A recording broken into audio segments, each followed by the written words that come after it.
You step onto a crowded train platform, bodies everywhere, shoulders brushing shoulders.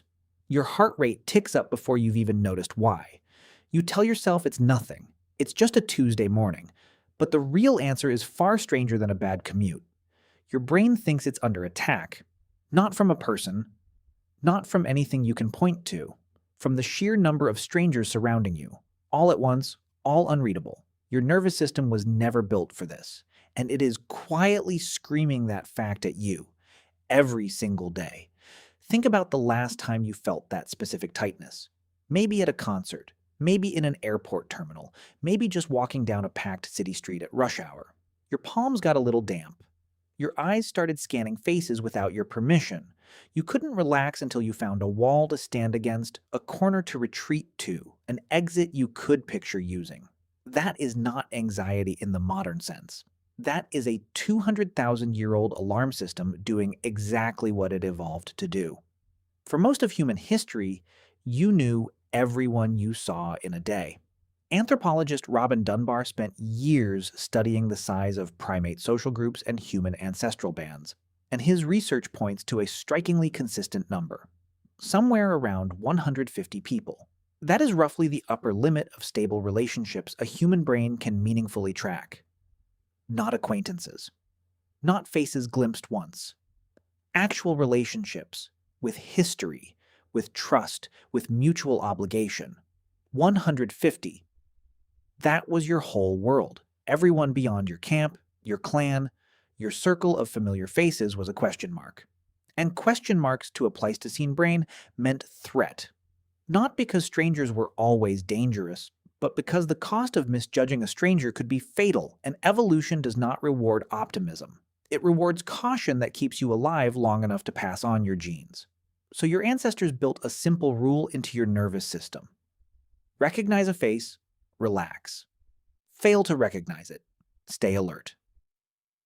Now, fast forward. You are standing in a subway car with 60 strangers whose names you will never know, whose intentions you cannot read, whose faces will vanish from your memory the second you step off. 60 question marks compressed into one metal tube, moving at high speed underground. Your amygdala does not know the difference between a subway car and a canyon full of unknown tribesmen. It just knows too many unread faces. Stay alert. Do not relax. This is why crowds exhaust you even when nothing bad happens. Consider what your ancestors actually experienced when they encountered a stranger. It was rare. It was significant. An unfamiliar face at the edge of camp might mean a trading opportunity, a rival group, a potential threat, or a potential ally. Every one of those possibilities demanded careful evaluation, so the brain evolved to treat unfamiliar faces as high-priority information, worth a surge of adrenaline, worth a spike in heart rate, worth full attention until the ambiguity resolved. That system made sense when strangers were rare events. A handful of times a year, maybe. Enough that the cost of a careful, adrenaline-fueled evaluation was small compared to the benefit of getting it right. Now imagine feeding that same system 100 unfamiliar faces before you've even finished your morning coffee. The mechanism doesn't know to scale down. It fires the same ancient signal, again and again for every unread face in the crowd.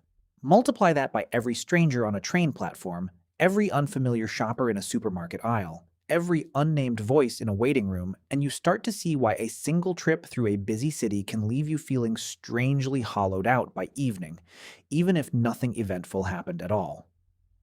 In the 1970s, sociologist Stanley Milgram, the same researcher famous for his controversial obedience experiments, turned his attention to something quieter and arguably more universal: the psychological experience of city life. He proposed what became known as the urban overload hypothesis. The idea was simple. Cities force the brain to process a volume of social stimulation it was never designed to handle. Faces, sounds, movement, decisions, all stacked on top of each other, minute after minute. Milgram argued that city dwellers cope by doing something that looks rude from the outside, but is actually a survival strategy. They filter. They stop making eye contact, they walk faster, they stop greeting strangers on the street the way people do in small towns. It is not coldness. It is your brain protecting its limited attention from a fire hose of unfamiliar faces it cannot possibly evaluate one by one.